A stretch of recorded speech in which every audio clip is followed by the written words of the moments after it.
The show where anything goes. Motivation, mindset, recovery, philosophy, and life. We become who we are through what we experience. We all have a story, and this is My Backstory with Josh Boyer.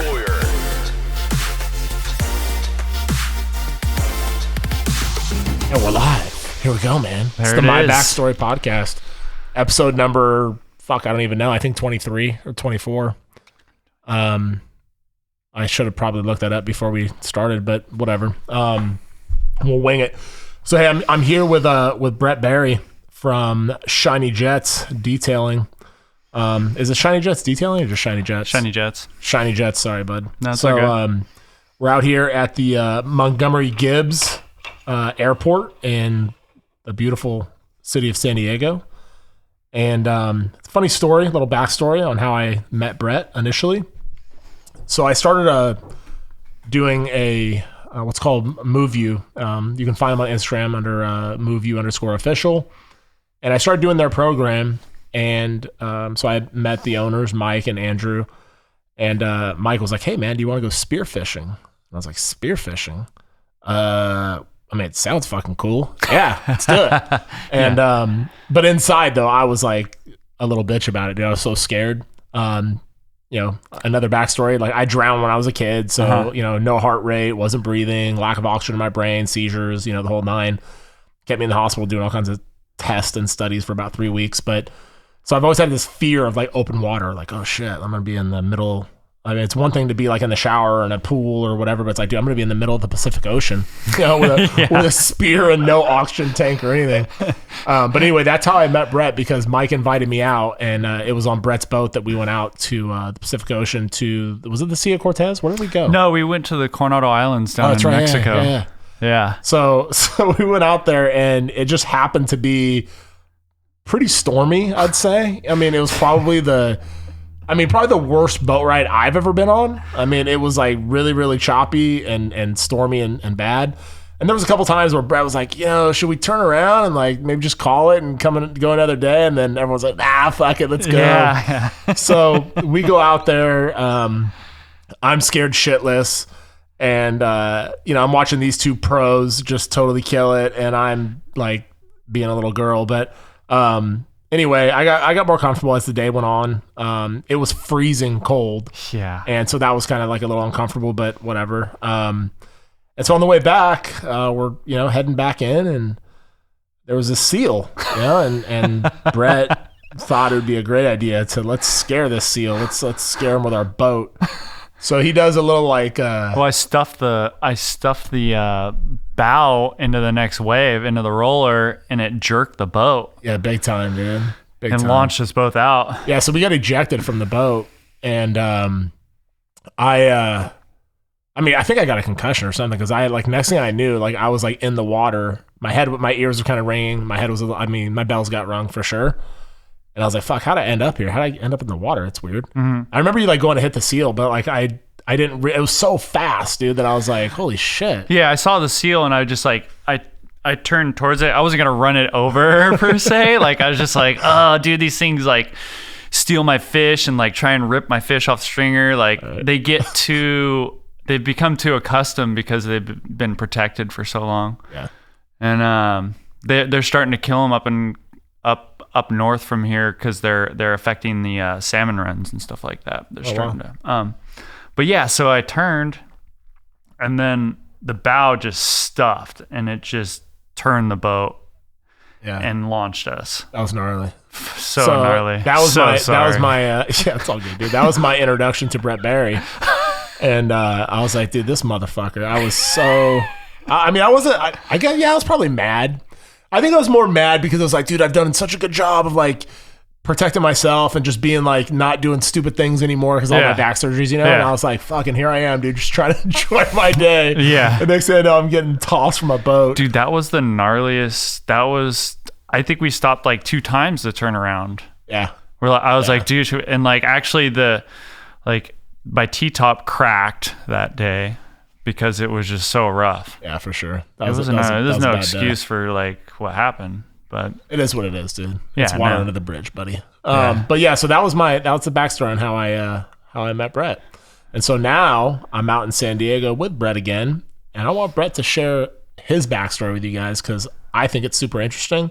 I don't know all of it. I know some of it, and what I do know, I think it's pretty gnarly. So I'm gonna let Brett take it away, man, and share his backstory, where he grew up and what his life was like and what got him into starting Shiny Jets and kind of what he's doing now, and share it with you guys, man. So go ahead and take it away, brother. Cool.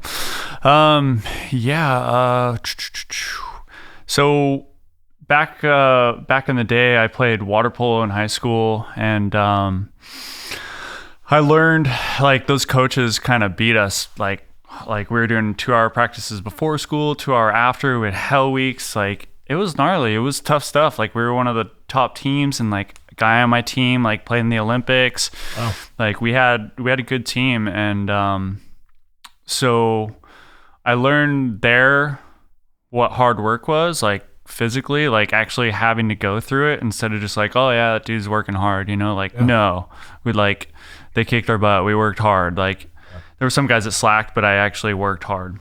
Water polo is a tough sport. I mean, you're not touching. Next to wrestling, I'd say it's probably the hardest, dude. Yeah. I mean, I think so, dude. As far as like discipline and just like endurance and everything. I mean, all my cousins played water polo. I never did, but I mean, I tried like emulating what they were doing, the egg beaters and stuff, trying to stay up. I was just talking to my cousin about last night, and I was like, I couldn't do it. I tried, and I was incapable. I mean, maybe it's one of those things you just practice, you figure it out, but it's definitely hard, man. Yeah, no, it's hard. Well, like anything, you used to it, right? So, so freshman, junior, senior, played water polo, and then I always was always in high school. Like I felt like I was gonna be like I just couldn't get like A's. Like I couldn't get A's. I could get B's and like maybe a C. You know what I mean? Right. Like I just couldn't do it. I just there's just no I couldn't do it. And so I was always worried. Like teachers would give you these matrices. Like if you go to college for this many years, you get this degree, you'll make this much. And like if you don't, you'll only make $28,000. Yeah, minimum wage. I'm like, dude, what am I gonna do? Like this is crazy. And like they never teach you anything about business or money entrepreneurship, managing. Like they don't teach you any of that. No. So going to a school, like it was like a pretty wealthy school. It was Valhalla High School, and like I was in like San Diego, right? Yeah. And so I was like, I always like looked and noticed like all the kids that parents had like businesses, like always had like the nicer things, did the coolest things. And my dad is an artist, and so it's just up and down. It's like as soon as the economy starts slowing down, the first thing people stop buying is art. Right. When the economy gets going good again, the last thing they start buying is art. Right. So, but he's like a world champion taxidermist. He's the only living guy inducted in the World Taxidermy Hall of Fame. Oh, wow. He's sculpted bronze gorillas for the San Diego Zoo, Busch Gardens, Toledo Zoo, Palm Desert, Mission Gore, like you name it, like cool. All over. Yeah. So he's bad to the bone. And about a week before spring break, junior year, my dad was in Maryland at a carving show. And at the time, one of my all good, dude.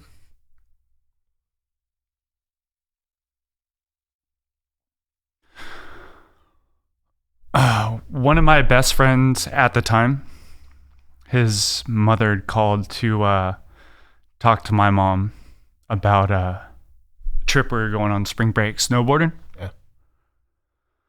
And I was like, weird, she's not up.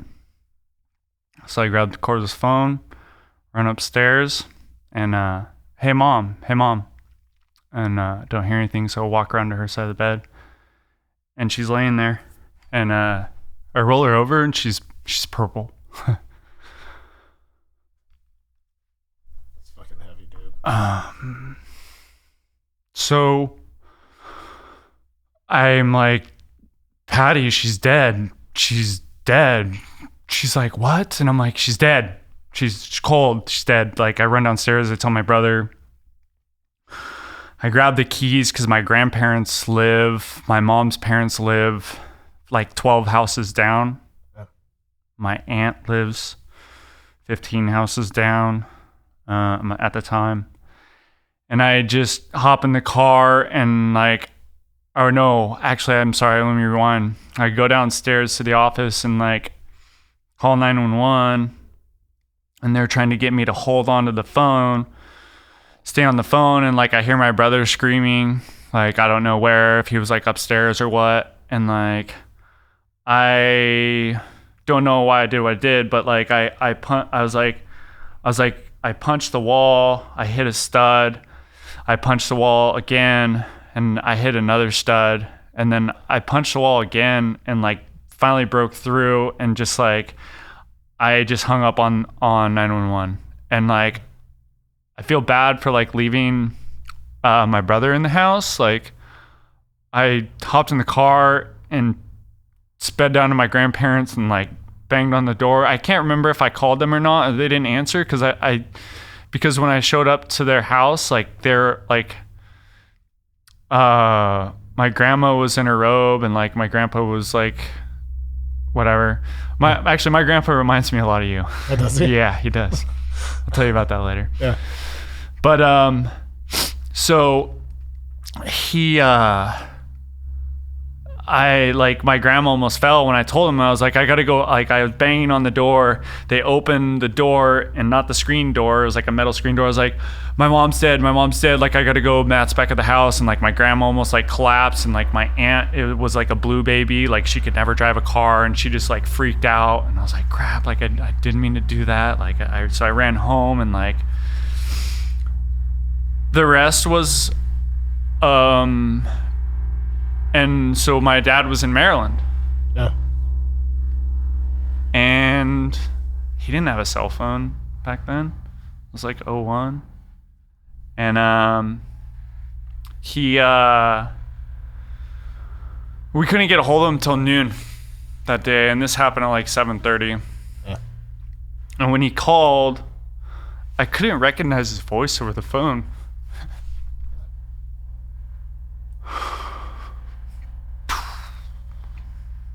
But he got home that night. And after everyone left, like my friends came over and like made me laugh. Right. Like that was huge, you know? Yeah, for sure. My dad got home and he said, like kind of little family huddle, was like, hey, Vito, we're going to be all right. We're not going to take anything from anyone. He's like, we're going to get through this. Yeah. And he didn't make any excuses.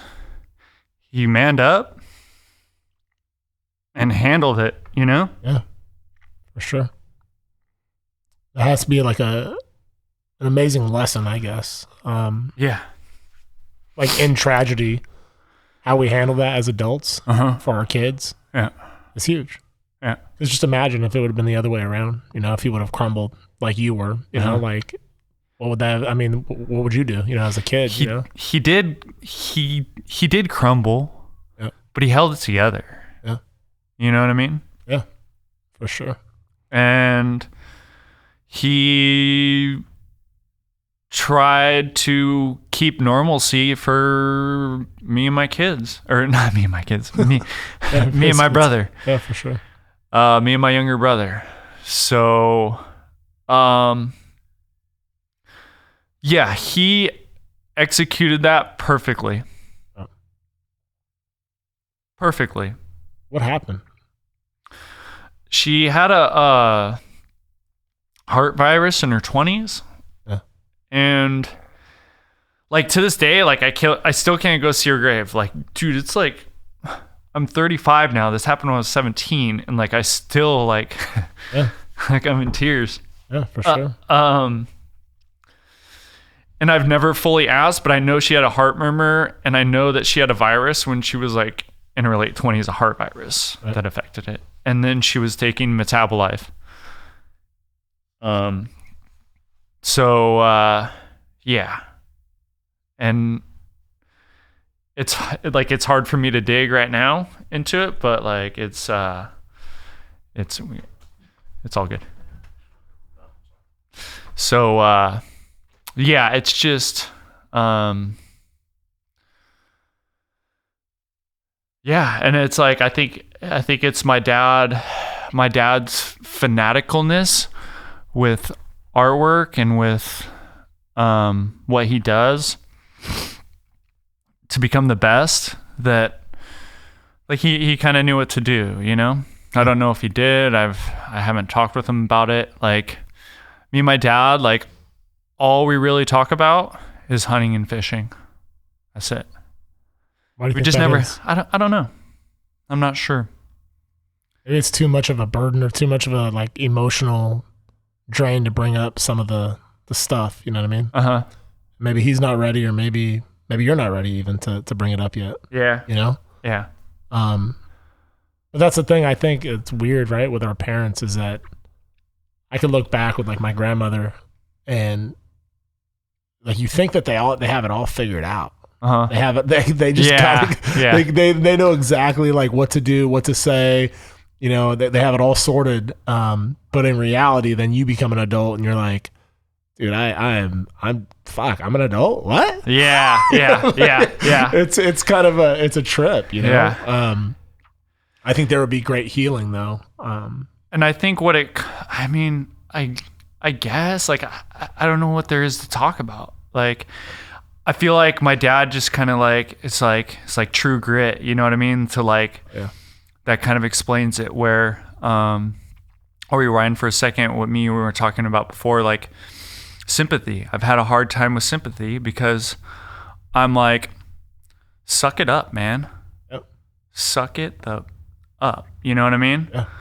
And that's what I always do. Like, I just like, okay, here's the obstacle, handle it, done. Right. And so like, I don't let emotions get in the way. Like, and I'm not super emotional. And like, I mean, you talked about that, but the day that we were on the boat, me and you were complaining about people who are whiners and like will sit there, whine and roll on the ground and pee all over themselves and blame everyone else. Yep. And over their cat dying. Right. But the way Mike explained it to me, and he explained it to you, and I don't know if you remember, but he said, Mike from Move You, he said, that is the worst thing that has happened to that person. Right. You know what I mean? They don't know any other hurt. They don't know pain any worse. Right. And so to me, sometimes like, I was like looking at it because I started listening to your podcast. Like, I was always watching what you're doing and stuff like that. And I didn't realize you had a podcast, and I reached out to you and started listening to your podcast. But it's kind of like an unfair advantage in business to me, I feel like, because like when you just get like bombarded with like, boom, like either lawsuit or separation from your wife or whatever, like all this stuff, you're just like, that's it? That's all you got? Like. Yeah.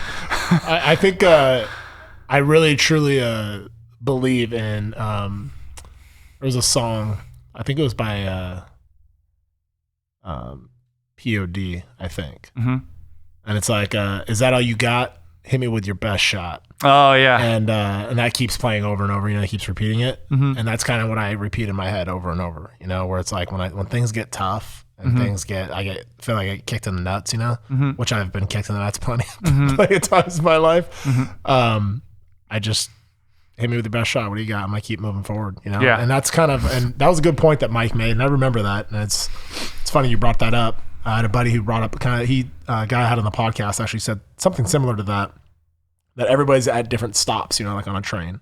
So like where I am emotionally, physically, mentally, somebody else just isn't there yet. They're not ready to handle some of those things, or they're not ready. They haven't experienced what I've experienced. So like, we in relation to like, I was talking to him about getting off my drugs and I quit it all cold turkey. And he's like, yeah, but you were at a certain stop to be able to do that. Mm-hmm. Some people just aren't there yet. Yeah. And when he explained it like that, it kind of made me feel like a little bit of empathy, for people that are struggling. Mm-hmm. Because like, like we talked about, like I do struggle. It's my struggle, of feeling, I have a hard time with empathy. Mm-hmm. Yeah, me too. And I think it's because like you become calloused a little bit, like you become calloused by the things that you experience. Mm-hmm.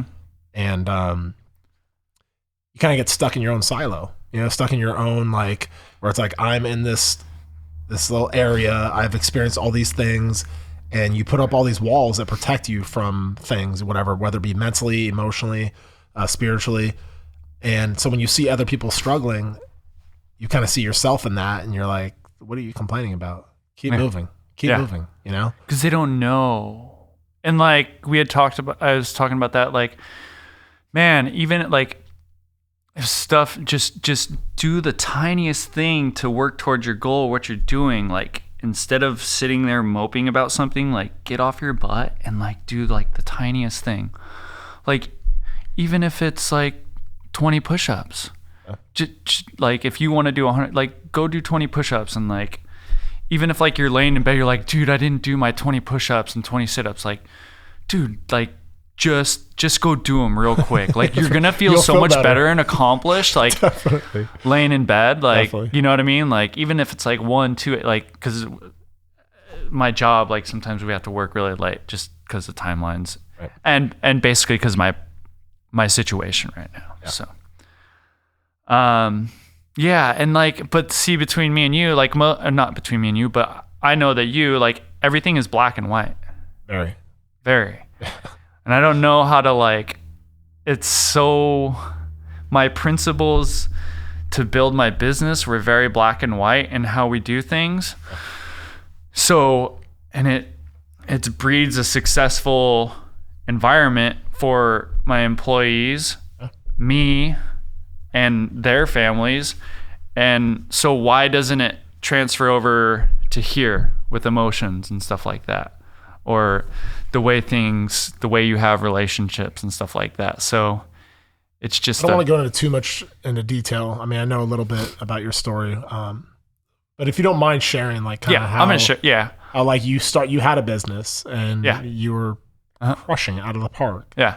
So if you don't mind sharing a little bit of that story. So what I'm going to do, I'm going to remind you. So I was 19, or I got out of high school, I was in ASB. I was like senior year. I still like stayed in ASB. I got kicked out because my grades dipped a little bit below and the teacher didn't like me.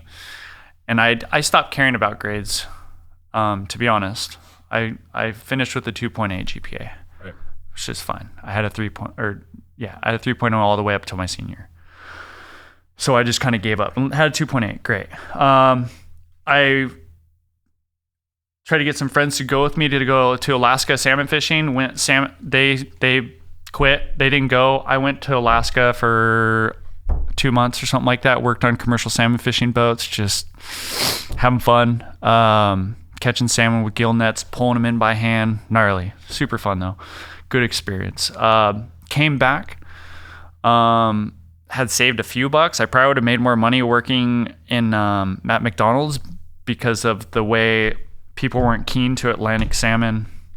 You know, the farm stuff, they were just, so the prices were equal. It sucked for me. I saved up a few bucks and I started a trucking company. I bought a semi and went, and my first year at 19 years old, dude, I grossed like 98 grand. And I had nothing to show for it. I couldn't rub two nickels together because my insurance and like the fuel prices and like, was it 02 or 03 were just so expensive. It's crazy. And so I was like, I got out of it, worked for a guy, then came back, tried to start the trucking company again, took my dad to work one day in the semi, and I was like, Dad, like, this is just like, look at the numbers, look at what I'm doing, like, it's just not working, because he wanted me to like push, you know? Yeah. And he looked at it, he's like, you're right. You're just spinning your wheels. So I went and worked construction, operated heavy equipment, and then one of my dad's, I met some guy while I was deer hunting in the woods, and he owned a grading company. So I was like, hey, so I started working for him, and I broke my back riding dirt bikes, and I had already started a car detailing business after work. So right before I'd fractured 2 vertebrae in my back riding dirt bikes, I had built a few clientele and the detailing cars after work, and I was like, I'm making more after work, like a few days a week, than my whole paycheck. And I was like, and then I fractured my back. I was like, I don't need to go back. I'm making an after work. I've made enough money to pay off my bills, and I make about the same. I was like, plus I'm gonna have 40 hours a week extra to go detail. I was like, I'm not going back. Yeah. So my buddy, he's still my friend. I'm actually renting his house right now. Nice. Yeah, he's like, hey, you coming back? Cause like I gotta like figure out what's up. I was like, dude, no. I was like, I'm gonna do this detailing thing, detail cars. So my first client, his dad owned 60 hangars at Gillespie Field. I was like, oh, cool. Maybe one day I'll get into like aircraft detailing or whatever, you know? So I was like doing cars for a few, like 2 years, semis and stuff like that. Cause that was like my background. I knew some guys and stuff like that. Well, I end up like, I'm like, okay, I'm gonna start doing some planes. And I put in a flyer. I was like, hey, can I clean your dad's plane? And then like have him put in flyers in each of his invoices to his tenants, and I'll give him like a 10% discount or something like that. And I was like, I'm gonna kill it. 60 planes. Yeah, man, that's more cars. Like, yeah, all stoked. I didn't get one phone call. Well, whatever. You still have the cars though. You're good. Yeah. So I had the cars. Fast forward, get married, doing a few planes, and I'm like, because I felt comfortable once I had the business going and making good money. Like I was detailing cars at the Del Mar horse races for the jockeys, owners, trainers during horse racing season. So I was doing tons of money there, and then taking care of my other clients and stuff. So who's teaching you about business at this point? You're just kind of learning as you go? Just winging it, dude. That's crazy. No one. Cause like my dad, like he's an artist, like he, you know, like, and my mom, my dad like pisses off customers, like for no, like that's what my mom would tell me. And like customer my service dad's was not like his forte. Yeah. So my mom would do portfolios and talk to customers and all that stuff. And then my stepmother, whatever at the time would. So, I was just winging it. And, so I end up, where was I? Yeah, so I thought I had the insurance, and then one day, like, the airport manager came over, they're like, oh, you have, like, the wrong insurance. I'm like, oh, really? Like, it's $2 million. They're like, no, it has to say aviation on it. I was like, oh, okay, like, I'll go do that. So I checked it out. You have to have certain insurance to clean the planes? For aircraft, yeah. Okay. And so I reached out to my insurance agent. I was like, hey, I actually, like, need this insurance. And they're like, okay, let me look it up. They're like, dude, it's like, I forget how much down it was, but it was like $1,000 a month. That's crazy. And I was only paying like $150 a month for doing cars. I was like, damn. And I was like, I had like a pretty good client, like, and then I only had like one good client, and he had like a Pilatus, which was that plane. It's like a 6-passenger, 8-passenger plane, the one that turned around. Yeah, the one that turned around. That. And so at that time, I was charging $200 for a wash on that, right? So I was like, I'm like, baby, like, I don't know what else to do, but this is like, the economy's starting to tank, because my buddy, my landlord, he owns a grading company, and the first thing construction stops doing is moving dirt. Yep. They finish all the pads that they already have. Yep. They're not going to start cutting a mountain in half. So he's slowing down, and I'm like, here we go, like 07, you know? Yep. And so I just, here it is, let's go, let's do it. And I was like, I'll figure it out. And this is like where I'm like, dude, there's a God, there's something bigger than me. Like 2 days later, my client called me and said, hey, how much would it cost to wash a Falcon 900? And that's a big jet. Yeah. That's a big jet. I don't know about jets. Yeah, it's a big jet. Like, and his company, like in the next couple weeks, turned into $1 billion company. And then about a year or two later, he became personally a billionaire, and he bought an FBO. And I had started cleaning the jets there once I got my insurance, and because I was just doing good work. I didn't have business cards for 3 years. We were just doing good work. Yeah. Black and white. It's either good or it's bad. Yeah, for sure. That's how I run it. Yeah. You know, it's a good wash or a bad wash. When you take your car to the car wash, are there any bugs on it? Yeah. Well, it's not washed. It's not clean. Yeah. That's it. Sure. Done. So I end up, he bought the place, and there was this guy that was trying to steal my business, rent an office there, didn't have any planes, and he told me, he's like, hey, when I take over, when escrow's finished, you can go kick that guy out of his office. I was like, yeah, that's cool. He caught wind of it, I guess, and scurried out of there. But things progressively got better. He bought 27 Warbirds, like World War II aircraft. Wow. PBY Catalina, like all these like World War II fighters, TBM Avenger, the plane George Bush Sr. crashed in World War II, and so I was restoring those, not detailing them, like restoring the paint, restoring the windows, restoring the interiors, whatever I could. He's just like, you're just learning this as you're going? I was learning as I was going, but I had a, like, one of my best friends, and he became a business mentor, and he's always right, and he always taught me about, like, he builds car washes and stuff like that. He was like kind of teaching me. I was just talking with him when we go hunting and stuff, we'd fishing, we'd talk about chemicals and stuff, and he would teach me how, like, what each chemical did, like, in a compound, and like different things due to different paint. Like, he would just break it down to me into layman's terms, because he actually understood it, and he actually mixes chemicals for tunnel washes and stuff like that. So I started understanding it, and then I was always working hand in hand with the mechanics, and like they all became my friends.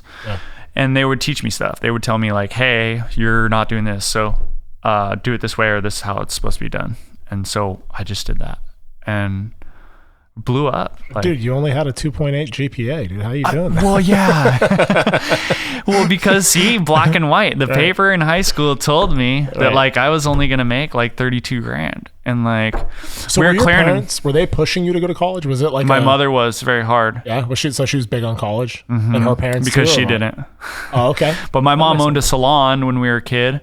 And it burned up, and she decided not to. She just took the insurance money, and they like bought property with it and stuff like that. So, I just didn't. It's like, dude, you come from two parents who are entrepreneurs, and like you want me to go to college, like.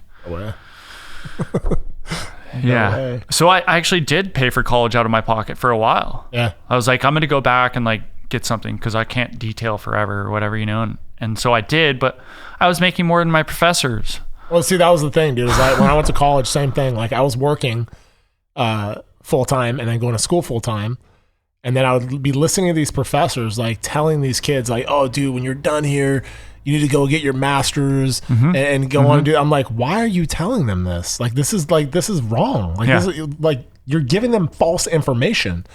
And granted, I think if you did a study, right, if someone had like doesn't have a degree and someone has a master's degree, statistically, the people with the master's degree are probably going to make more money on a larger scale. However, they're not teaching about how to manage money. They're not teaching about how to be an entrepreneur, how to be a free thinker and think outside the box and to be resourceful. And I use that. I just told them, I was like, I make more money than you do.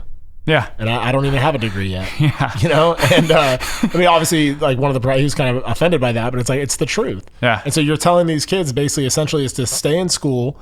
If they were like me, I had the military who was paying for my education, so I didn't have like the burden of student loans. But a lot of these kids do. Yeah. So you have the burden of student loans, and then you get out, and it's like, no, don't go make any money. Don't like learn, get any skills or get any experience.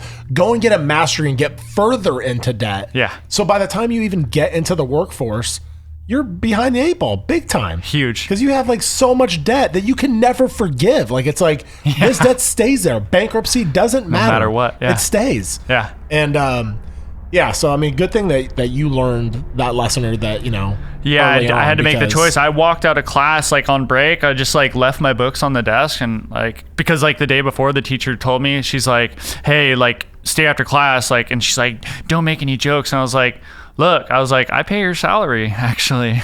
Yeah. And I was like, it didn't disrupt the class, and actually it was funny. And I don't care. I'm gone. I'm not staying anymore. I got to go to work. And the next day I was just like thinking, and she was like saying, oh yeah, the same thing. Like, do this is so you'll make as much money as me, and like da da da. And I was like, wait, what? That's all you make? Yeah. I was like, I'm making more than you. Yeah. And I was like, I'm paying for that out of my pocket. And everyone in this class is getting a loan for a stupid community college or whatever. And I'm like, I'm out. I'm done. This is stupid. Doesn't make any sense. I think when you add it all up, like I said, I think statistically, like, yeah, I think like, excuse me, when you look at the big picture, probably make more money if you have like a higher education or whatever than people who don't. But if you have like the grit and you have the discipline and you have the wherewithal and you have the drive to be an entrepreneur, sky's the limit. Yeah. Like you make the rules. Yeah. And it's what you put in your head, man. Right. And I think that's where a lot of us get stuck with is like, your mom wanted you to go to college, so it was stuck in your head like I need to go to college, right? And so like for me, nobody in my family went to college. Like I don't think anybody went to college. I think maybe my mom's father did. I don't know if he ever finished, and I didn't really meet him until I was like 17 or something like that. So I don't really know, but I think I was the first one to actually graduate, and that was really the only reason why I graduated from college was that number one, it was paid for by the military, yeah, and number two, it was like a personal achievement thing. Yeah, I knew that it was just a piece of paper that said I know how to learn. I know, right? That was it. Yeah, exactly. It's like now I'm hiring people that like went to college so that they could like work for me, and like I honestly like I don't know if I am like I don't care. I've never used it as an excuse, and I never use it as an excuse, but like my writing sucks. And so like I'll have like people just like read it over for me with stuff. Like for sure. I'm writing manuals right now that like I know I'm gonna have someone read. I'm gonna have to hire someone who's like an English major to read over them and edit them. It's like I think that's the beauty of being an entrepreneur and the beauty of just being I guess smart about it, like knowing what you're not good at. Right? Yeah, thank you, college, for equipping all these people so they can be at my disposal. You know what I mean? All around me, and always calling me. You know that? Like, hey, dude, the guy that edits my podcast for like, I'm not good with audio stuff. I'm not like, oh, dude, I didn't know how to, the decibels and that, dude. I don't know any of that shit, dude. Yeah. It just never has been my thing. Yeah, but I know people who do. So like, when I send my stuff to Pat, like he's a genius with it, dude. Like he's so like, and he loves it. He's really good at it. He knows what he's doing and puts out quality product. So it's like, cool. The last thing I have to do. Yeah, exactly. Interviewing people. That's awesome. That's awesome. Yeah, no. Yeah, so I had the business for, 8 years and... So it got solely into planes, right? So you were I dropped all the cars. So you got into planes. And this is in 2007, 2008? Yeah. So the economy's tanking and you're booming. Yeah, I was like, who's gonna still have money? Right. Who's gonna still have money? Right. People with jets or like construction companies? I mean, come on. Dude, good foresight, you're so smart, Brett. No, it's just common sense. It's logic. Right. Like people always put people on a pedestal, and I'm always like cutting myself off at the knees, just like letting people that like no, like I'm an idiot, dude. Like I just look at things logically. I'm very black and white. So that's where I struggle with the gray areas. You know what I mean? It's like I'm a problem solver. I have customers come to me to solve problems for their aircraft. And these are pilots, like, millionaires, billionaires. Or just pilots that know more about aviation than me. Yeah. And like, I'm just an expert at paint. I don't have a pilot's license. I have 2 hours logged on my airplane, on my pilot logbook. Right. One's in a T6 and one is in Steve McQueen's old Stearman biplane, which is really cool. Nice, dude. So I can't wait till I start flying lessons and like my trainer's gonna be like, dude, you've flown better stuff than me. Yeah, you're right. Nice, man. So I 2007 got in, married, had some kids, 2 kids, and then I end up like, dude, my marriage, like we just never communicated at all. Yeah. And like at some point in the marriage, like 2 years in, I was like, why are you always upset with me? Like, I am happy with what I become. I thought I was going to be making 28 grand a year because that's what school told me. Yeah. And here I am making over $250,000 a year. Well over some years. Yeah. What? Yeah. I defied all odds and like, what? Like, and so it weighs on you over time, just like her not like, to me, her not caring about me, her, like, it just felt like she didn't care about me, whether she did or not. Like that's her, that's right. What me and her will talk about. Right. Yeah. So I end up like, dude, I just like, for 5 years, I just gotten this like, I just got no attention, and all I could do was spend money on the things that she liked, so that to try and make her happy. Yep. So it went from one thing to another, and the last thing that it went to was her eating habits. It had to be organic. We were ordering food from Amish farms in Pennsylvania. Like shit. It was costing me an arm and a leg, but I didn't care. Like I was just like trying to make her happy. Like I was over here, I could put the business on the back burner because it ran itself, and I was just trying to make my ex happy. Well, she got pregnant, and then third time, and dude, I guess I just got pushed off to the deep end, dude. I left her when she was pregnant. Oh wow. She was in Canada. I started just like talking to other people about like how their marriage was, and like I was just like seeing like, damn, like my shit's fucked up. And like she had mentioned she wanted to go to counseling. I couldn't handle it because I just thought she wanted to beat down on me. Right. And I couldn't handle it, dude. There's no way I could handle it. Yeah. And so she went to Canada, to where she's from, to take the kids on vacation. I always sent her up to Canada to go on vacation, whatever. She didn't work for 5 years we're together for 8 years. Yeah. So I end up, she left, and I told her, I was like, I'm done. By the time you get back, I'll be at a hangar. I can stay in my buddy's condo up above his airplane 3 miles away. I'm gonna come put the kids back to bed. And I was already selling the business and stuff, and there's some other things, and I had made some bad financial decisions, and I was like, kind of also justify that in my head. I was like, look, after she said she wasn't coming back and they missed that flight back, and she was trying to get me to sign a letter saying it was okay. And I said, you know what? I was like, it's kind of okay because like I had a few financial situations that I was like, I didn't want to burden the family with it. Yeah. And I was like, maybe it's just okay that she's up there and I deal with this and I handle this shit, get it dealt with. Yeah. So I was already selling the business, and it would have more than dealt with any issues I had. So I had taken out a business loan to make the business a little bit more turnkey, get some newer equipment, whatever. She ends up draining the bank accounts, and I'm still having to make, it was like $2,500 a month payment on this loan. Yeah. It was just one of those quick loans because I knew the business was selling. I had a couple of people interested, offers. Yeah. And I was like, oh, cool. We'll just pay this off right away. We went into escrow, and the attorneys were hounding me. Her attorneys were hounding me. I didn't have money for an attorney to drain my bank account, and I was paying those payments, keeping the business going, keeping the employees paid, chasing checks, making everything seem peachy and flowery, which it was. Like none of my clients knew anything.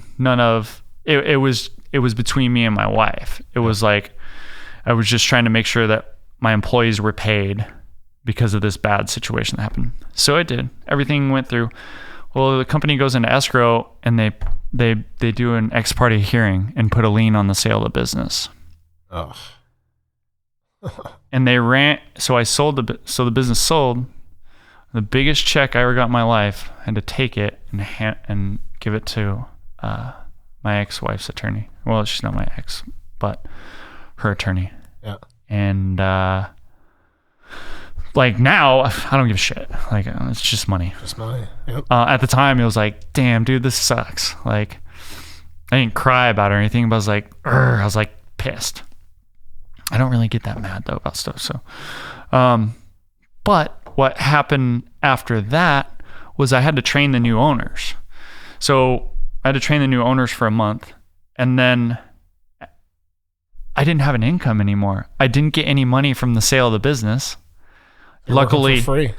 I was working for free, and I was still paying my bills, and so they ran me dry so that I would sign a shitty child custody agreement to release the funds. They strong-armed me, and it's legal in family court. Oh, family court is disgusting. Yeah, it's legal. So like, I mean, my buddy's like, that's not legal. I'm like, dude. And like my buddy actually came and sat with my attorney. He's like, dude, this is like, this is a racket. Like he was strong-armed. Like he was forced to make this bad decision so that he was not homeless. Right.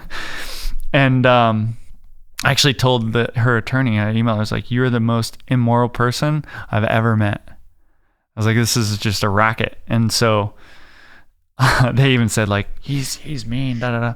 So I end up, they release it. She gets over half the sale of my business, never worked a day in it except for done books for like a year. And then I had to fire her from it because she was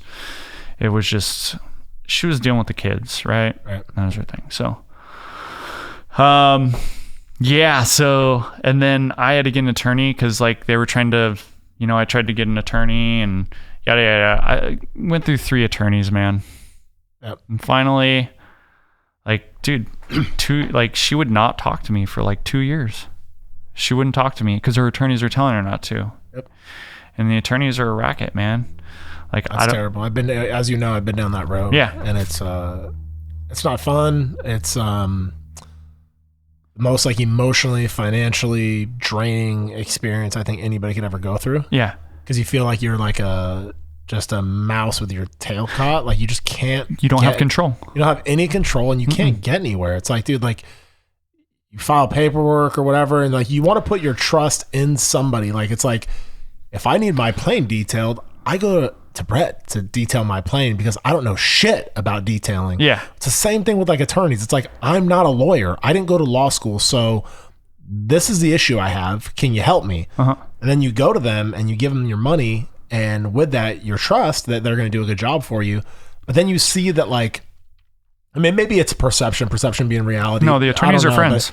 Yeah, it seems like they're all buddies. They're all in cahoots with each other. And it's like, it just ends up like going in this round like circle of like nothing getting accomplished. Nothing's getting done, yet I'm getting billed for all this shit. Yeah. And yeah, it's a terrible spot to be in, Yeah. But yeah. So I had no control, like, because I couldn't afford attorneys anymore. Like I had to take a year off and just go, whoa, what the F happened? Yeah. Like what? And then like to make things worse, like she wasn't talking to me at all. And then she would make it really hard for me to contact my kids. Yeah. So, and then she wouldn't let me have the kids. So, and if you want to fight that, then it's like, okay, let me pay my attorneys more so I can like see my own kids. And it's like, it's just crazy. It doesn't make any sense. And then I waited too long because I was in such a mind fuck. Yeah. That it just looks like I didn't care. Right. But like, dude, I let like a lawsuit like hit me. I just let it happen. Like I didn't know what to do. Yeah. Like I just like, I was like, I lost my family twice, man. Yeah, it's like being I lost my mom, and the family dynamics were different because like, my mom's family was like a bigger family, and so like we're always doing things, so things were never the same there. So like I lost my family. Like I still got my dad, he's my family, but like the dynamics are different. Yeah, for sure. And then I lost my family again. So like, dude, it took me a year to just like, what? And like, dude, like right away, like my ex wasn't giving me attention, so like my self-esteem was like ruined. And like, dude, like a week later, I was like just trying to like hook up with a girl because like I never had any affection for my ex-wife. I would smack her butt every day coming home from work and not get any affection back. Right. Like literally, yeah. Like she'd be in the kitchen and I'd pop, She's like the most gorgeous woman ever to me. Yeah. There's a meme I think my wife might have sent it to me, and it's the guy from I don't watch the show, but I think it's Walking Dead or whatever. And he's like, he has his hands up, and he's like, one does not simply walk by his wife without smacking her ass. It's so true. Like my wife, so she said it to me because I'm the same way. It's like, hey, little love tap, right? Yeah. Dude. So, but no, I'm thinking about like kind of what I just said, right? And like, dude, right there was a justification of why I did what I did, right? Yeah. It's not really a black and white thing, but that's where those emotions come into those gray areas that like me and you we're not sympathetic towards. Right. And so I'm still not, to an extent, because like that's the worst thing that happened to me. Like my kid's taken away, like not taken away, but taken away. Essentially right? taken away. Yeah. Yeah. So, she never said I couldn't come up and see her. She's a phenomenal mother. Right. Like I've never ever said anything about her being a bad mother, because she's not. Right. So yeah, it was I'm justifying like why I did what I did. Yeah. And like I didn't know what I was doing. I was like, what's next? I can't start an aviation business. I have a non-compete. Yep. You feel trapped when you're in that situation dude, where you're like, you sold the business and you have a non-compete for the people that you sold it to. So it's like, well, I can't do that. And that's where all my experience is. Okay, if I go do this, then I run the risk of them trying to take more money from me if it gets involved with family law.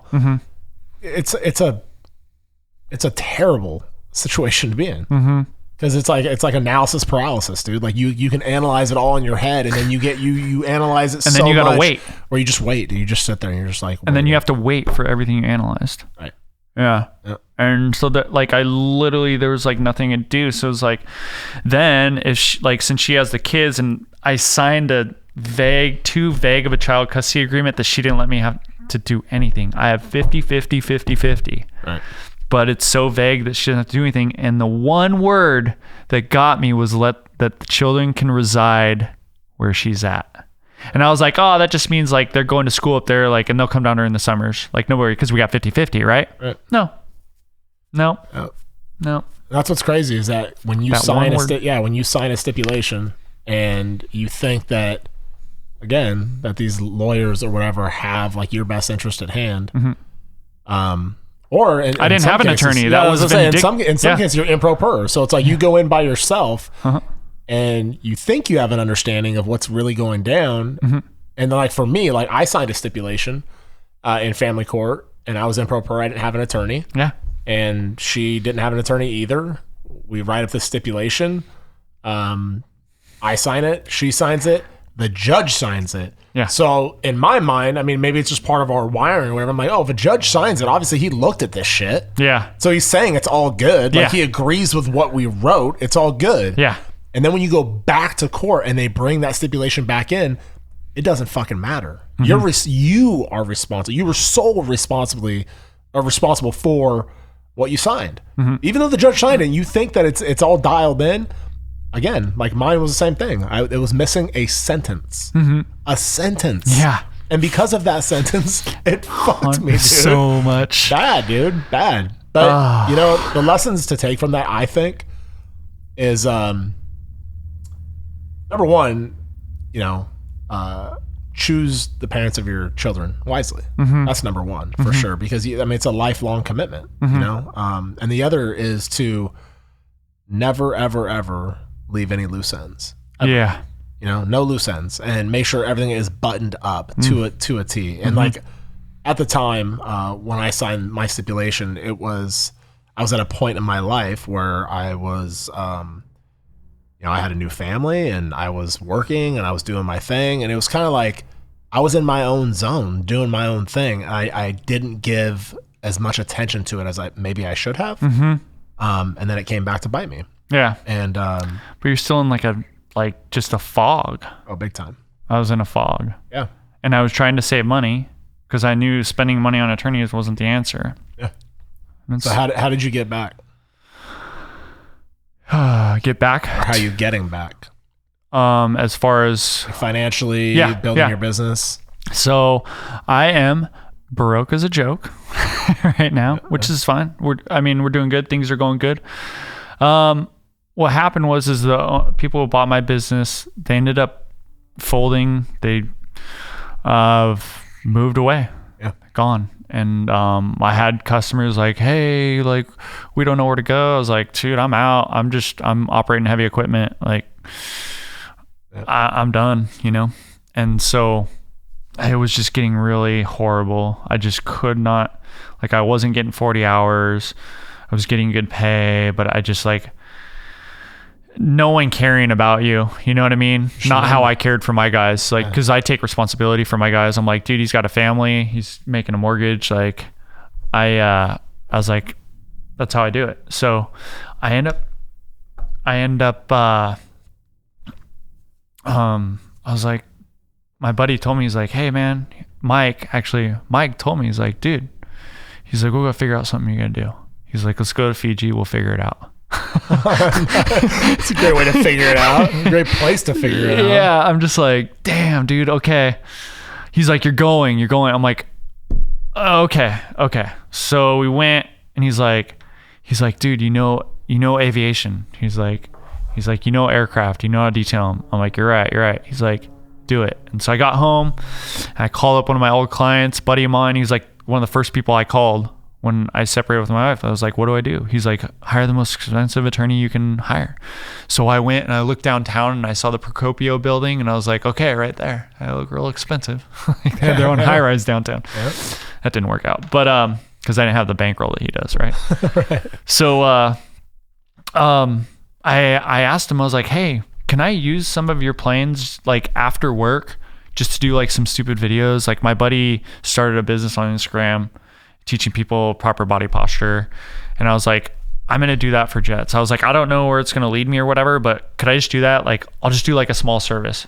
Yeah.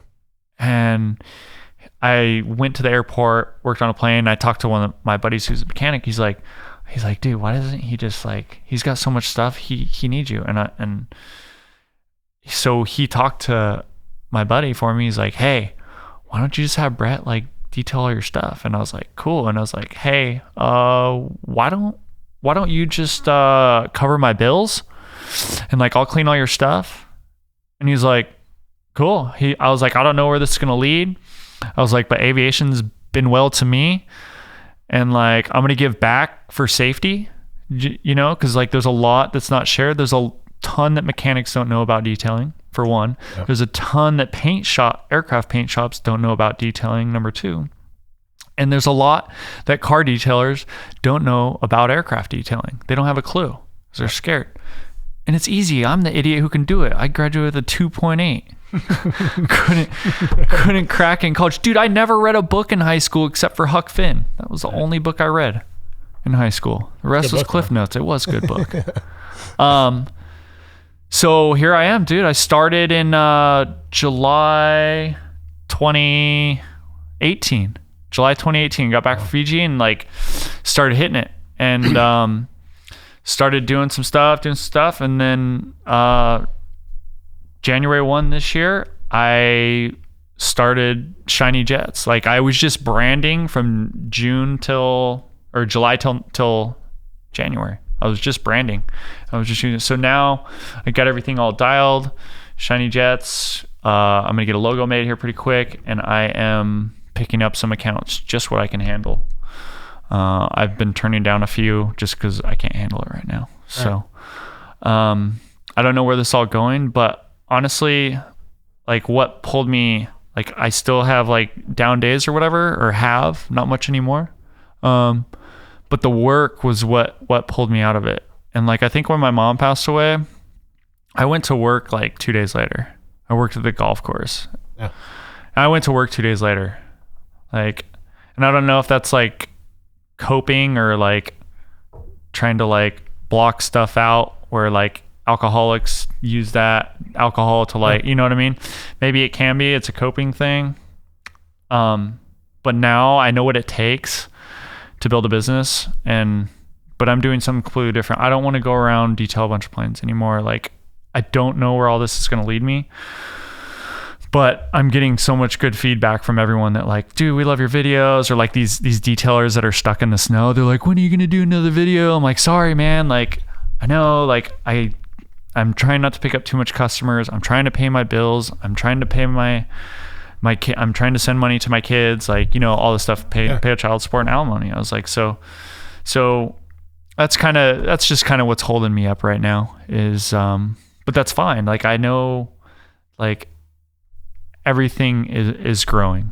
Everything is growing. And, but yeah, I'm super pumped. I'm super pumped on it. I haven't been this excited about a business, and the upside is, I think, pretty huge. Yeah, I think. Sure. So there's just so many aspects that I think I can add to. I mean, like I'm setting up programs. I've got guys that are calling me that want to train to detail aircraft. I'm trying to set up maybe some online courses. Like I don't know where everything's going to lead, but yeah. So that's what I'm doing now. We're working on some Gulf Streams. We're working on some small planes, some little Cirrus. I'm working on, I mean, dude, I have a blast. Like my client, he takes me places to go clean his jets in different areas. He's like, oh, the jet's here. Like, the Bahamas. I'm gonna fly you over to go like do it, you know, and to clean it. I'm like, let's do it, man. That's awesome. You know, and it's foggy there, so we can't get in. So we go get lunch at some other airport or breakfast at some other airport, you know, and like he's such a cool dude and like mentoring me and stuff like that and showing me like the legal side of like business and like how businesses work and how just all this different stuff that I never knew. Was super successful, man. And so I've learned a lot about that. I mean, like, and then just, yeah, being mentally strong, dude, like the 10-day fast that I only lasted 5 days on. Like I was like passing out at work, but like the mental strength that gave me, which intrigued me, was what I was stoked about on it. That's a little shout out to Mitch Aguiar, Smashing Greens. Yeah. I'm glad you did that fast, actually. I mean, I didn't take the Smashing Greens, and the only reason I didn't is because I listened to the MFCEO. Yeah. I listened to that, and he owns First Form, and I was like, I always recommend the podcast, like he says to, as like, and so I was like, dude, I'm gonna support his business because like he's done a lot for me in my life, listening to this podcast. So for sure. I use podcasts to. My phone doesn't ring anymore like it used to when I was married. I had 50 million friends messaging me, calling me. I don't anymore because I'm focused on business. I'm focused on my family. So I associate with people through podcasts. Yeah, for sure. I listen to your podcast because the caliber of people on that are amazing. I feel like what? You want to interview me, bro? Like, no, but that's how I feel. Like, so I just like, I listen to podcasts to associate people. Bring up my association. Yeah, for sure. Right? No, I dig it, dude. So I think like being in the airline industry or the aerospace industry, like doing the detailing and stuff like that is such a beautiful way to network with probably some of the raddest people there are. You know what I mean? Like, I mean, sky's the limit, you know, pun intended. Yeah. Because it's like, obviously these people are like successful at business, they're successful at something, you know what I mean? And they have a lot to offer. I mean, sure, it's like everywhere else. You're probably going to run into a couple of dicks, you know, but like for the most part, you're probably going to have people there that probably will be willing to impart some knowledge on you, man. Give you some pearls of wisdom, you know? Yeah, that like, dude, pretty awesome. Yeah, I've been on trips to Cabo. I've been like, a lot of my clients have trophy trucks for the Baja races, and like I would fly down to the Baja races with them and stuff like that. I went down this year, actually. You did? Yeah. My, it's called, damn it. Can't think of the San Felipe 250. No, it was the Baja 1000, but there was I can't remember the name of the team. Team Warrior built actually. So there was a bunch of a couple ex-Navy SEALs, Green Berets, whatever, about that. And they came in second fucking place, bro. I heard about that. Unreal, dude. Unreal. Like, that's unheard of. Yeah. So that's a big shout out to Dom Rosso and Johnny Primo and Damien Off the Grid. Damien builds like GPS systems, so they had like a GPS system on there. It was like totally gnarly. And I think they lost like, I don't even know how many gears, but they lost a shit ton of gears while they were riding. Racing. And they ended up still finishing second. Oh my God. So such a cool place to go down to and check them out, and see it, we didn't stay for the actual race. Mexico kind of makes me a little nervous, you know what I mean? Lose my rights. And I kind of went down there. There was like a truck full of guys with M16s, and I don't have my gun on me. I'm like, I don't know if I want to be down here right now. So we said hello to the guys, and then the next morning we bounced. And I think they had closed the TJ border that day, so I had to go over through Tecate. Yeah. So yeah. I was like, dude, this sucks. Dude, I've been going surfing down there since I was like 16 though. Right. Like so like in high school I was going down there surfing. Yeah. Like I mean, I'm sure it's not as bad as like the media portrays it or whatever. Yeah. It's just an uneasy feeling because you're just like, dude, I don't want to get caught up in some shit. And anyway. No, absolutely. So I'm gonna ask you a couple questions, dude, that I ask everyone that comes on. Yep. First one being, if you had like, who's your biggest inspiration? If you had like one person that inspired you the most throughout your whole life, whether it be a person or a book or whatever, who would that person be and why? Are those the two questions, who and why? No, the next question I'll ask after this one. Okay. Unless you want me to ask it now so you can think about both of them. No. That's good. Oh man, that's a good one. I guess I didn't pay good enough attention to your podcast, like because I've been stressing for like a week or two about this podcast. Like, oh my God. Look, can I rewind 2 seconds? Yeah, absolutely. I'm super stoked though, but now like I went up and saw my ex-wife, or not ex-wife, and I said, hey, like I still love you, and like I want to see if we can work things out. And she's like, well, I intend on keeping my vows. And so pretty pumped on that, man. Those attorneys were keeping us from each other, I think, being able to talk. So yeah, we're gonna do counseling and stuff like that. That's awesome, it's been 2.5 years since we really talked. So super pumped, dude. And I already know that's gonna work out, so I'm not worried about it. It's just whether she can forgive me for what I've done or whatever, So on my end, I'm good. I forgive her for what she's done. I just want to help her. Man. So good. Man, influence. This one's more like not an emotional one,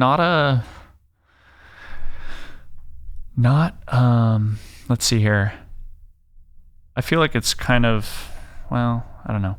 I'm going to say the book, How to Win Friends and Influence People, man. Dale Carnegie, man. That was such a good book. Yeah, man. It really just kind of opened my eyes. I already connected with people, but already opened my eyes about how to connect with people and build relationships, except for my marriage, apparently.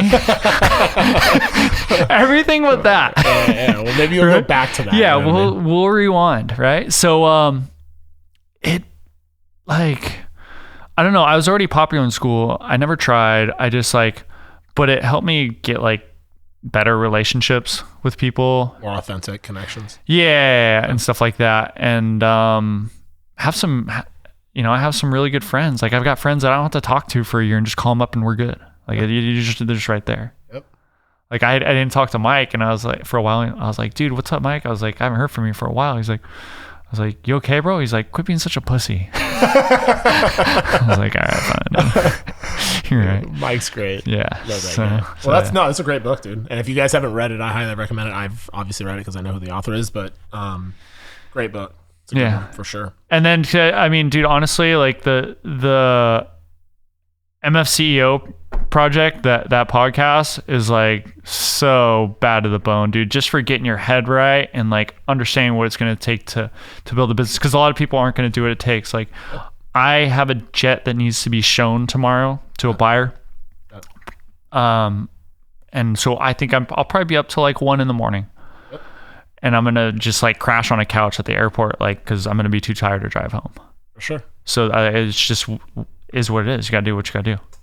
So I think that goes that business, professions, whatever, they say Talk about like I've interviewed a lot of ex-Navy SEALs and stuff like that. A lot of people saying like, "Oh, do you want to be a Navy SEAL? You just like the idea of being a Navy SEAL. Yeah. Do you really want to be one?" And same thing in business. Do you really want to be successful, or are you just saying that you like the thought of it? Like about having the nice cars, but are you really willing to do the work to get there? Yeah. Well, see, that's the thing. People are like, "Oh, why don't you just get some employees?" I can't afford them right now. Right. I need all that work for myself. Yeah, for sure. To get my kids back, dude, And fix my marriage. So that's why. Yeah. So I'm gonna ask you the next question, and this is gonna be the first podcast where I reword this question because I've been thinking about it while I've been hiking a lot lately and I'm up in the mountains, like thinking. Clearing yourself. That's your spot. Need to change that question. It's the same question, it's just worded differently. Yeah.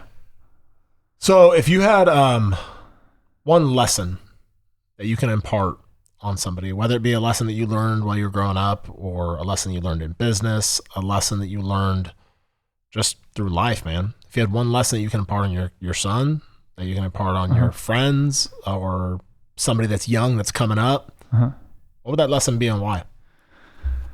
Dude, I'd like to give a shout out to Josh Boyer on this one. For putting this podcast together and just kind of opening my mind to some things that I didn't realize that I had already done. And a lot of stuff is like you already do them, but you don't realize them.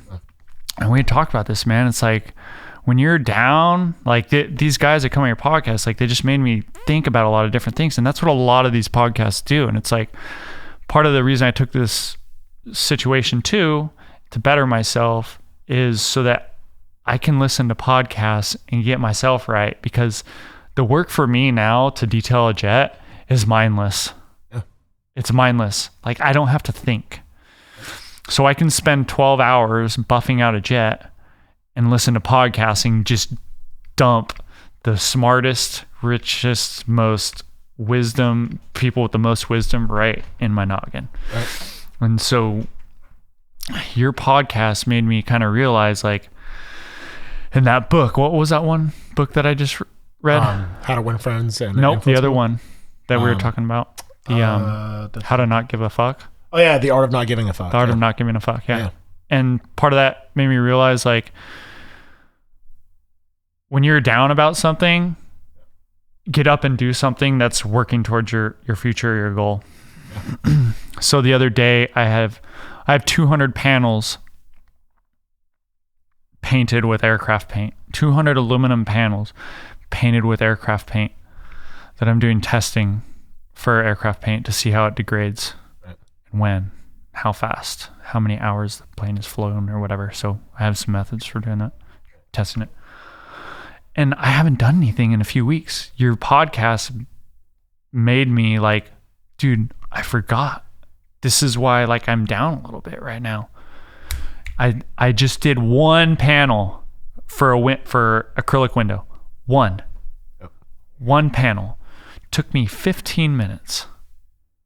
Put it out where I needed to. It's just on top of a hanger because it's not a very in-depth test. Yeah. But dude, I felt great after doing that. Yeah. That was it. Take a step in the right direction. Because just sitting there moping, whining about stuff doesn't solve anything. It's true. So that's the biggest lesson that you would tell, like, your son or a friend or whatever, is to just pick yourself up. Like, don't get stuck in a rut. Make a step in the right direction. Yeah, my father could have done that, dude. Yeah, for sure. He's like, we're gonna man up. He's like, we're not gonna take anything from anyone. We're not gonna take money. He's like, we're gonna handle this. Yeah. We're gonna get through this. And then so that keeping mentally positive too, that goes hand in hand with all this. Keeping mentally positive. The things that are in your head are what you get. Yep, definitely. I think a lot of people don't realize that you control, like, what thoughts you allow to stay in your mind. That's why I asked my wife out on a date for when I go up there later this month. She's like, Brett Barry, that is too soon. But you know why I did that? Because it's going to happen. Yeah, you planted the seed. It's going to happen. For sure. That's it, dude. Man. Definitely. I really think, just my 2 cents on this, but I think you need to go to your mom's grave, man. Really?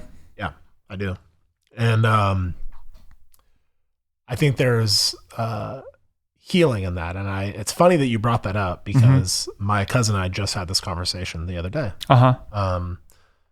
My grandma was like my mom, like she raised me pretty much the majority of my life. I mean, I have a mom, but just don't have a relationship with her. And so my grandma was my mom. And so when she died, like I was crushed. It was like, that was my person and now she's gone.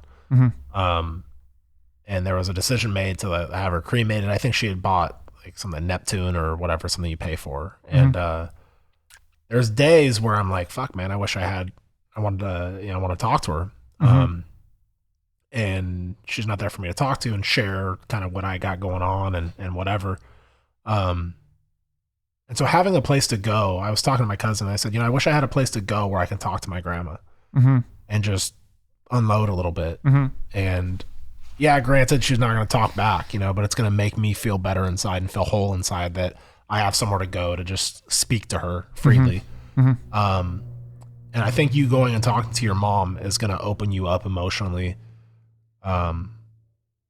to be more available to your wife. Should that blossom into what I think it's going to. Because I think that's where a lot of the hurt comes from. Like feeling like you're not getting enough attention or you're not getting enough love and stuff like that. I've thought about that. Yeah. I think that's the core of it. Or like you don't want to run to some other woman just to fulfill that void.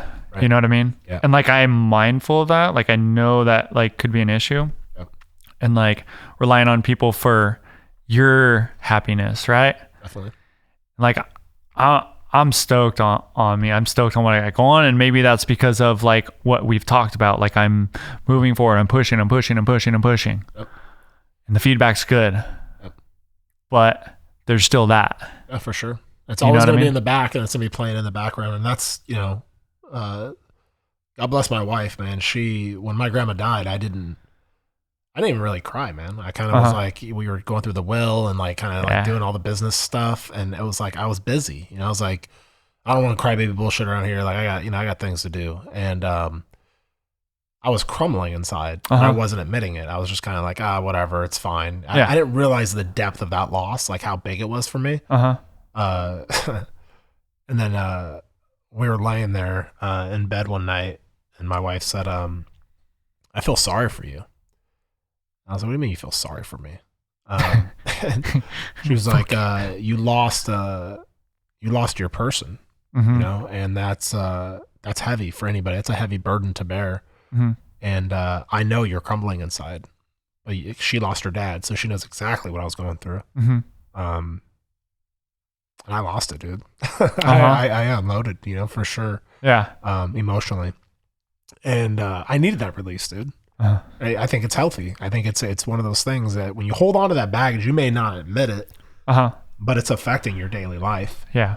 And affecting your relationships with other people. I know it does, but I don't know how. Right. But I think, again, just my 2 cents. I think if you go and you have, well, I was going to follow up and ask you anyways, but you just kind of butted in. Yeah. That's fine. No, it's true. I was actually gonna ask you, what do you reckon? Like, I think if you know what I mean. Like, I think if you go, I got 2 ears and 1 mouth. Like, it's hard talking too much. You know what I mean? Like, I like to learn. Yeah, I think if you were able to go and release that stuff with your mom, because I know there's a lot there. There has to be. You know what I mean? It has to have. There's no way there's not. That's a pivotal time in your life to lose like your caretaker. It's huge. And I think going and sharing all of those insecurities and all that hurt and all the emotions that you dealt with during that time, I think sharing that with your mom, even though she's not physically there, spiritually, energetically, she is. And, I think it would help you, man. I think it really would open you up to maybe soften you up a little bit. And, I know that's for me, like we've talked about the lack of empathy and shit like that. Yeah. I could use all the softness I can get. Dude, you know what I mean? Yeah. And so I think it could help. I'm not a psychiatrist or a psychologist. But I know what it means to me, to like, I'm going to go plant a tree with my grandma's ashes underneath it. Yeah. Because she was cremated and it's like, it's done is done. But then I'll have that tree to go to whenever I want. Yeah. You know? Well, dude, that's like what your podcast, like what I learned listening to your podcast was like, dude, just lay it all out there. And like I told Krista like 2 days ago, I was like, hey, I'm going on my buddy's podcast and like I'm just laying it out. Yeah. For like sure. So that like no one can really judge me. There's so much freedom in that. Dude. Yeah. And honestly, like again, man, like the people. But dude, the good thing about it is there's so many people going through this stuff, and like that's what like people come up to me like, Brett, dude, like I don't know how to detail. I'm like, calm down. I was on the phone with a guy helping him with a quote for like a $15,000 job on a jet this morning. Right. And I'm like, buddy, don't worry, it's fine. And so me being open with these guys, like how I have a shitty day on my Instagram, like, or me being real on this podcast lets people know that like, wow, dude, like I have issues too. And like, look, he's still able to do it. Like that gives them hope. Yeah, for sure. And that's part of my reason for doing this too. Like it's going to help like the guys who probably follow me on my Instagram page. And like that they're going to want to see, like they're want to really know who I am instead of this idiot, like skateboarding around jets and like for sure. doing stupid stuff. You know what I mean? They're like, oh, it's all glamorous. Like, no, dude, like there's a real person behind this. And like, you can relate with me because like I got shit in my life too, dude. Yep.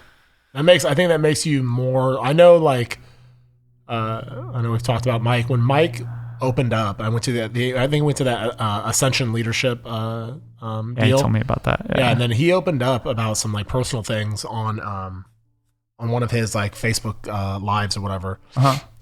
We both lost our moms. Yeah, and when he opened up about that, dude, I can speak for myself and say like I felt a genuine connection with him, like way more than I did before. Because you just see the business and you see the funny antics and all that stuff. And it's like, that's cool. I connect with it. It's funny. But when you get to know somebody and you know their story, it's, I don't know, man. It makes you want to do business with that person. It's like, dude, we have some of the same shit, man. And again, like you said, like you let all the skeletons out of the closet. And there is, judge if you will. You know what I mean? Like I'm letting it all out there, let it rip. And there's freedom in that, man. Yeah. There really is. There's people who judge me for what I did, but they never got the other side of the story of like how do you deal with someone who you're married to doesn't pay attention to you for 5 years? Right. Yep. There's always two sides to every story. Yeah. And so they judged me and don't talk to me. And I'm like, dude, you weren't really my friend then. Bye. Yeah. Bada bing, no bye. hard feelings. For sure. So rad, man. Thanks, dude. Dude, thank you so much for coming on. Thank you. I genuinely appreciate it. Yeah. I think like, you know, with a lot of these podcasts, man, I really think this one's going to resonate with a lot of people. Uh-huh. And I appreciate your like willingness to be vulnerable and like share like things that are like in your life, dude. Like that's heavy, dude. It got me to open up too, man. So I appreciate it. Yeah. And I seriously look forward to seeing what's in the future, man, for Shiny Jets, man. I'll definitely go see my mom. It was hard, dude. Like a couple months ago, like my mom's best friend called me. Like I'll take off, dude. Like, because my dad's a sculptor. He sculpted a headstone for her. And like the place where it was at, dude, the grass grew over it. Yeah. Everyone's hurt from it. Yep. So you need to go make that right, dude. I think it'd be better. It'd feel good to you, man. I really believe that. Love you, bro. Love you too, man. Thanks, brother.